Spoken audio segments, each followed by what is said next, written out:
આ ભાજપના પાપ છાપરે સડીને પોકારે છે, એના પાપ બહાર આવી રહ્યા છે। અંદરો અંદરનો જે એમનો વિખવાદ છે, ક્યાંક ભ્રષ્ટાચાર થઈ રહ્યો છે અને એમાં ભાગ બટાઈમાં વાંધો પડે છે અને ભાગ બટાઈનો જે વાંધો રહ્યો એ અત્યારે હાલ બજારમાં આવી ગયો છે।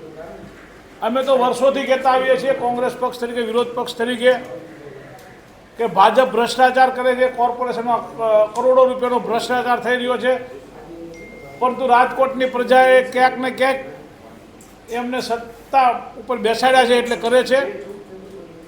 અમારો સીધો સવાલ એ છે કે રાજકોટના મેયર એક મહિલા હોય અને મહિલા જ્યારે પોતાની આપવીતી આજે દરેક મીડિયા સમક્ષ રજૂ કરી ત્યારે દુઃખની લાગણી અનુભવું છું અને વાત એ કરું છું કે રાજકોટના મેયરની પણ ક્યાંક ભૂલ છે।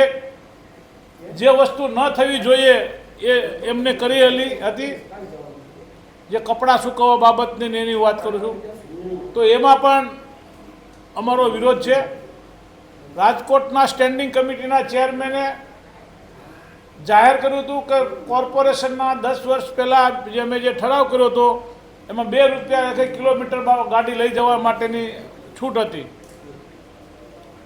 આનો ઠરાવ લીગલ કમિટીમાં થાય અને આજથી 9 વર્ષ પહેલાં એનો ઠરાવ થયો છે લીગલ કમિટીમાં 2 રૂપિયાનો ઠરાવ।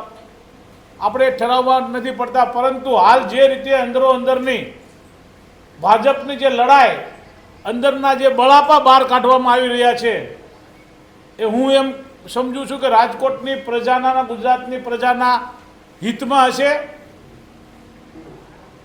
અને હું એ પણ કહેવા માગું છું રાજકોટના મેયરને કે આપ ખુલ્લીને નામ આપી દો। આપણને કોની બીક છે? આપ એમ કહો છો કે હું પ્રદેશમાં ઉપર હાઈકમાન્ડમાં રજૂઆત કરીશ। તમે હાઈકમાન્ડમાં રજૂઆત કરશો ત્યારે ઓટોમેટિક ખબર પડશે, પણ હકીકતમાં જે લોકો ભ્રષ્ટાચાર કરતા હોય અને તમારો વિરોધ કરે છે તો એ લોકોના નામ આપી દો, અથવા ન કરતા હોય તમે કરતા હો તો સામેવાળા તમારો વિરોધ કરે છે એ સાબિત કરવું જોઈએ। કારણ કે બેમાંથી એક પક્ષવાળા વિરોધ ભ્રષ્ટાચાર કરી રહ્યા છે। જે લોકો કદાચ ભાગ બટાઈ નહીં મળતી હોય, બંને કરતા હશે તો ભાગ બટાઈમાં વાંધો પડતો હશે તો નિવેદન આપતા હશે, અથવા એક કરતા હશે બીજાને ભાગ નહીં મળતો હોય તો વાંધો પડતો હશે। ક્યાંક ને ક્યાંક ભ્રષ્ટાચારની બૂ આવી રહી છે, ભ્રષ્ટાચારે માજા મૂકી છે। રાજકોટમાં અનેક ભ્રષ્ટાચારો થઈ રહ્યા છે, ગણાવી તો સવારથી સાંજ પડી જાય એટલો સમય હોય છે, પરંતુ રાજકોટની પ્રજાને ફરી એકવાર વિનંતી કરું છું, આ ચૂંટણીનું વર્ષ છે, ચૂંટણીના વર્ષમાં આપ લેખાજોખા કરી આવનારા સમયમાં બધાને સૌનું સ્થાન બતાવો એવી રાજકોટની પ્રજાને વિનંતી કરું છું। એમાં ક્યાંય કોંગ્રેસે 2 રૂપિયાની વાત તો કરી નથી। જે વાત કરી છે ભાજપના સ્ટેન્ડિંગ કમિટીના ચેરમેને કીધું છે કે 2 રૂપિયા અમે 10 વર્ષ પહેલાં ઠરાવ કર્યો છે અને 2 રૂપિયાના ઠરાવ પ્રમાણે રાજકોટના મેયર પૈસા ચૂકવવા માટે તૈયાર છે અને એના માટે રાજકોટના કમિશનરની પરમિશન લઈને ગયા છે। એટલે લીગલી ચાલ્યા છે। 2 રૂપિયાની વાત છે એ એમના પક્ષનો વિષય છે।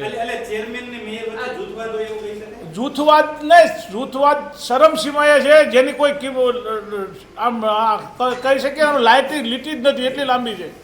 કારણ કે ભાજપવાળામાં અંદરો અંદરના એટલા બખાડા વિખવાદ છે કે જેને ક્યાંય પાર આવી શકે એટલો નથી, એટલો લાંબુ છે। પરંતુ હાલ મેયર રાજકોટના પોતાની મર્યાદામાં, ગરિમામાં રહીને બોલ્યા છે।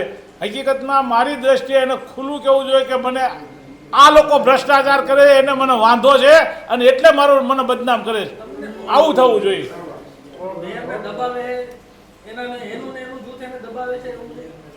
જો અંદર જૂથવાદ તો ત્યારે ભાજપે કાંઈ મેં કીધું ને જેટલી લીટી લાંબી કરો એટલું થઈ શકે એમ, પરંતુ ક્યાંક ને ક્યાંક બધા જ લોકો જે ભ્રષ્ટાચારમાં નાના મોટા ભ્રષ્ટાચારમાંથી દબાયેલા છે અને બધાની સ્પ્રિંગો ફૂલ અત્યારે હાલ પ્રેશરમાં છે। જેની ઘડીએ ઉછળી તેથી ભાજપના 60ના ધાવણ યાદ આવી જવાના એના બધા નેતાઓને।